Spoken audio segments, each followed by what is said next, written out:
안녕하세요. 옛것을 익혀 새로움을 아는 지혜, 온고지신입니다. 역사상 가장 견고한 관계는 무엇일까요? 아마 많은 분들이 피를 나눈 형제를 떠올릴 겁니다. 하지만 권력이라는 거대한 욕망 앞에서는 그 어떤 관계도 쉽게 부서지곤 하죠.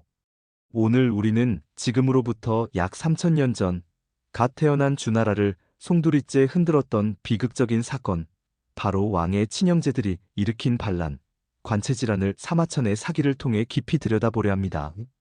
한 왕조의 첫 번째 위기 속에서 피어난 배신과 충성, 그리고 그 기나긴 역사의 교훈 속으로 함께 떠나보시죠. 때는 기원전 11세기. 주나라는 막강했던 상나라를 무너뜨리고 새로운 천하의 주인이 되었습니다. 하지만 승리의 기쁨은 잠시, 정복자 무왕은 광대한 영토를 안정시켜야 하는 거대한 과제에 직면합니다. 그러나 천하를 평정한 지 얼마 지나지 않아 무왕이 갑작스럽게 세상을 떠나고 그의 아들인 어린 성왕이 왕위에 오릅니다. 왕실의 권위는 아직 확고하지 않았고 정복당한 상나라 유민들의 저항은 여전히 위협적이었습니다. 갓 태어난 주나라는 그야말로 바람 앞에 촛불 같은 극도로 위태로운 상황에 놓이게 된 것입니다. 역사가 사마천은 바로 이 지점에서 의미심장한 서사적 장치를 사용합니다. 그는 주나라 창업에 혁혁한 공을 세운 충성스러운 제후들의 이야기를 먼저 들려준 뒤 바로 이어서 관체세가, 즉 왕의 친형제들이 반란을 일으킨 이야기를 배치합니다. 이러한 극적인 대비는 무엇을 말하고 싶었던 걸까요? 사마천은 통렬하게 경고합니다. 신생 왕조의 가장 큰 위협은 외부의 적이 아니라 권력에 가장 가까운 곳에서 피어나는 의심과 야망, 바로 내부의 적이라고 말입니다. 절체절명의 위기 속에서 조정과 왕실은 한 사람에게 희망을 겁니다. 바로 무왕의 동생이자 비범한 능력과 깊은 지혜를 갖춘 주공단. 사람들은 그에게 어린 성왕을 보좌하고 나라를 이끌어달라고 간청합니다. 주공의 섭정은 왕위를 찬탈하려는 야심이 아니었습니다. 위기에 처한 왕조를 구하기 위한 책임감과 형 무왕의 유업을 지켜야 한다는 대의에서 비롯된 필연적인 선택이었습니다. 하지만 주공의 이러한 충심을 모두가 이해했던 것은 아닙니다. 비극의 씨앗은 가장 가까운 곳에서 싹트고 있었습니다. 주공의 형들이었던 관숙과 채숙, 그리고 곽숙. 이들은 삼감이라는 중책을 맡고 있었습니다. 멸망한 상나라의 수도 인근에 봉해진 옛 상나라 왕자 무경을 감시하고 저항 세력을 억제하는 것이 그들의 임무였죠. 그러나 그들은 자신들의 임무를 망각했습니다. 동생인 주공이 섭정으로서 막강한 권력을 행사하는 것을 보고 깊은 의심과 질투에 사로잡혔습니다. 그들의 눈에 주공은 충신이 아니라 어린 조카의 왕위를 가로채려는 야심가로 비쳤습니다. 결국 그들은 주공이 장차 성왕에게 이롭지 않을 것이다라는 악의적인 유언비어를 퍼뜨리기 시작합니다. 자신들의 반란을 정당화하기 위한 교활한 명분 쌓기였죠.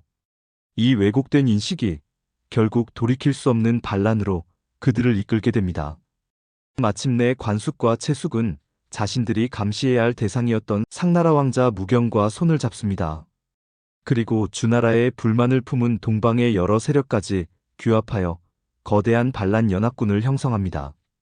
이는 주나라의 형제들이 멸망한 상왕조의 부흥을 돕는 그야말로 명분도 도리도 없는 반역이었습니다.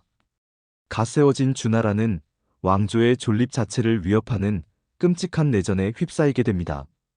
이 위기 앞에서 주공은 흔들리지 않았습니다.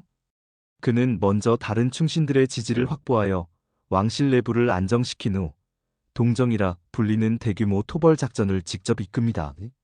친족의 배신이라는 고통 속에서도 왕조를 지키겠다는 그의 굳건한 결단력과 탁월한 군사적 역량이 빛을 발하는 순간이었습니다.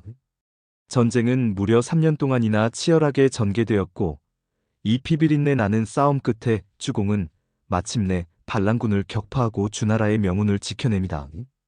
반란이 진압된 후 주공은 단호한 정의를 실현합니다.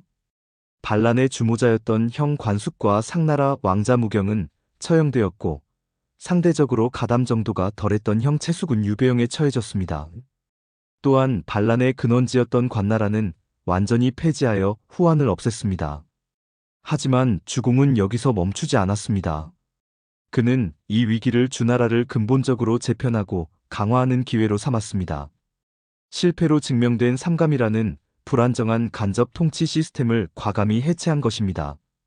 그리고 그 자리에 자신의 아들을 노나라에, 충성스러운 동생 강숙을 위나라에 봉하는 등 믿을 수 있는 친족들을 동방의 전략적 요충지에 직접 배치하는 새로운 봉건 질서를 구축했습니다.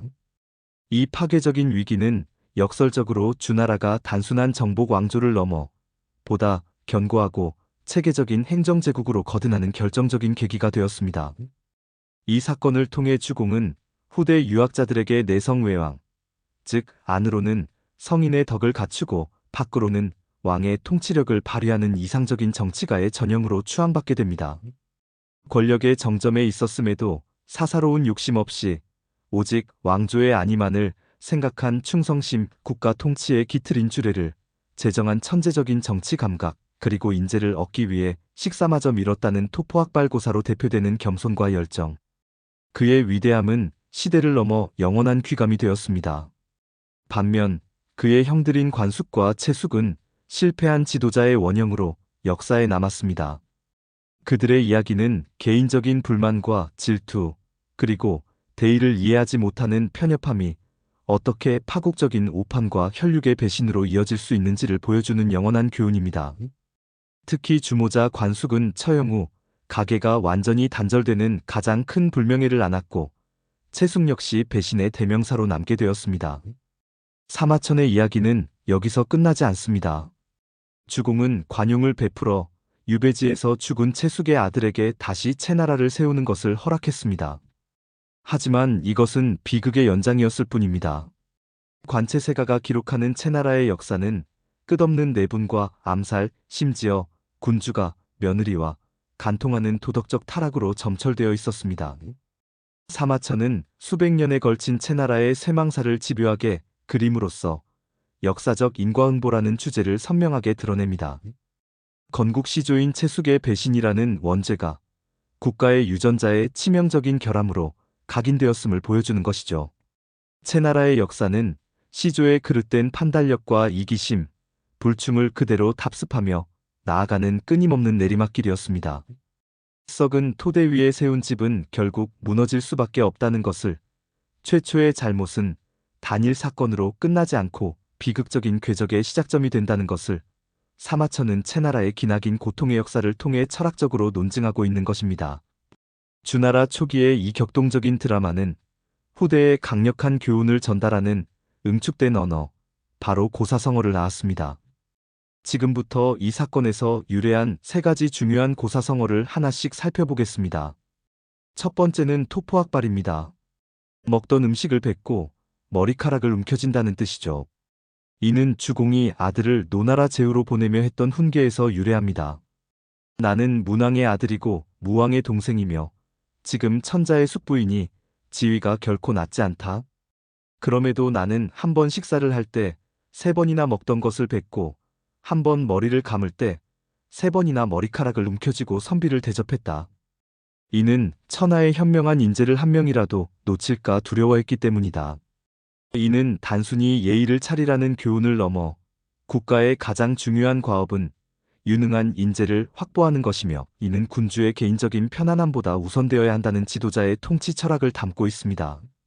두 번째는 금괴지맹, 금괴 속의 맹세입니다.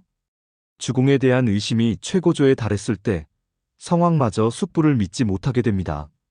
바로 그때 우연히 금으로 만든 괴가 발견되는데, 그 안에는 수년 전 주공이 병든 형 무왕을 대신해 자신의 목숨을 바치겠다고 맹세한 기도문이 들어 있었습니다.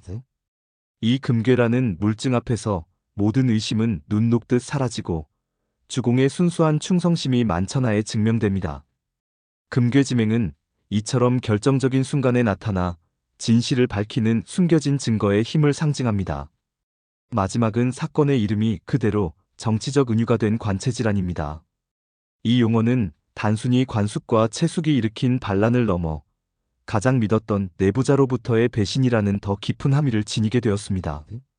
한 조직이나 국가가 외부의 공격이 아닌 내부의 불화와 야심으로 무너지는 상황, 특히 혈족이나 핵심 측근이 반기를 드는 파괴적인 상황을 일컫는 고전적인 대명사가 된 것입니다. 사마천은 왜 이 이야기를 이토록 심혈을 기울여 기록했을까요? 이릉장군을 변호하다 궁형이라는 참혹한 형벌을 받은 그는 누구보다 제왕적 권력의 변덕스럽고 잔인한 속성을 뼈저리게 체험했습니다. 그는 관체세가라는 거울을 통해 자신이 살았던 한나라 황실의 편집증적인 의심과 야망을 비판하고 주공을 사심없는 덕치의 최고 기준으로 제시했던 것입니다. 역사를 통해 현재를 진단하고 미래를 경계하고자 했던 역사가의 고뇌가 담겨 있습니다. 결론적으로 삼감의 난은 주나라의 존립을 위협한 치명적인 위기였지만 역설적으로 주나라의 정체성을 확립하고 그 통치 기반을 공고히 하는 계기가 되었습니다. 주공이 이 위기를 성공적으로 극복함으로써 그는 충성, 예약, 그리고 중앙집권적 권위의 우위를 확립했습니다. 왕조의 첫 번째 위기는 역설적으로 가장 안정적이고 영속적인 질서를 창조하는 상고가 되었던 것입니다. 오늘 온고지신에서는 주나라의 첫 위기, 관체질환을 통해 권력 앞에 인간 군상과 역사적 교훈을 살펴보았습니다. 가장 가까운 사람의 배신이 얼마나 치명적일 수 있는지, 그리고 진정한 리더십은 위기 속에서 어떻게 빛을 발하는지를 다시 한번 생각하게 합니다. 오늘 이야기가 흥미로우셨다면 구독과 좋아요 부탁드립니다. 저희 온고지신은 다음 시간에도 더욱 깊이 있고 유익한 역사 이야기로 여러분을 찾아뵙겠습니다. 감사합니다.